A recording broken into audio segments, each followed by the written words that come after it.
Books Inspirational presents an unabridged recording of The Rook by Stephen James, narrated by Richard Ferrone and directed by Drew Sussman. This book is copyrighted 2008 by Stephen James. This recording is copyrighted 2009 by Recorded Books, producer and publisher of Recorded Books Inspirational, an imprint dedicated to stories of faith and the human spirit. The author opens this story with the following quote from Ecclesiastes, chapter 9, verse 3. "The heart of the sons of men is full of evil, and madness is in their heart while they live, and after that they go to the dead." And now, The Rook. Prologue. Thursday, November 5th, 2008. Washington, D.C., 5:32 p.m. The Chevy Tahoe sloshed to a stop in a soggy patch of unseasonably thick snow, and Creighton Mellis stepped into the twilight. He scanned the decrepit Washington, D.C. neighborhood, drug dealers on the corners, a few blank faces staring at him through the windows of dead buildings, thick shadows spreading across the street. Creighton drew in a breath of the stale air.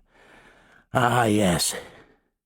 Being in the rotting core of the city as the day died around him made Creighton Mellis feel right at home.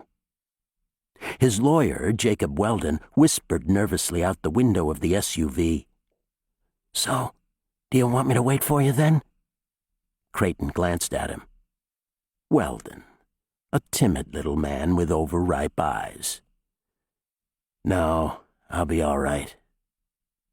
"Be careful." Weldon sounded relieved. "I always am."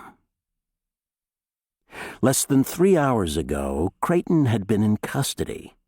Dank cell, second-degree murder charges, and most likely a long prison sentence. But then, just as Creighton was rehearsing his story, Weldon showed up and announced he'd made bail. "You're a free man," he said. "Don't screw with me." "I'm serious." "Who? Who paid it?" Weldon shook his head. "I don't know. Someone, a friend." Creighton scowled. "How could you not know? Didn't he have to sign for it?" "Sent someone. A big guy. I've seen him before, sitting in on the preliminaries, but he was just a delivery boy. Someone else footed the bill." "A friend, huh? Well, none of my friends have that kind of money. Maybe you made a new one. Come on, let's get you out of this place. Whoever it was wants to see you."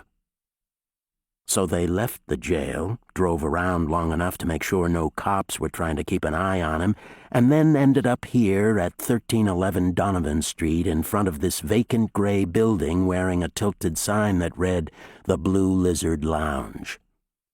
The place Creighton's new friend had chosen for the meeting. After Weldon's Tahoe had disappeared around the corner, Creighton scoured the ground for a weapon, snagged a broken beer bottle, and leaned his hand against the dilapidated dance club's metal door. It clung to its latch for a moment and then creaked open. A hallway stretched before him, lit only by a meager network of light bulbs dangling at odd angles every 6 feet or so. He didn't like any of this. The meeting, the confined space, some guy he didn't even know paying his bail. Creighton tightened his grip on the neck of the bottle. He'd only used a broken bottle as a weapon once. That night had ended well for him, not so well for the guy who'd been hitting on the woman who was about to become his girlfriend. He figured he could do at least as much damage tonight if he needed to. As Creighton approached the end of the hallway, he could see 2 doors, one on each side. A single word had been scrawled on each door. And, while it was hard to tell for sure in the dim light, the words looked like they might have been painted with blood. He reached out his hand, felt the word pain. Still damp. Tasted it. Yes, blood. The word freedom had been painted on the door across the hall.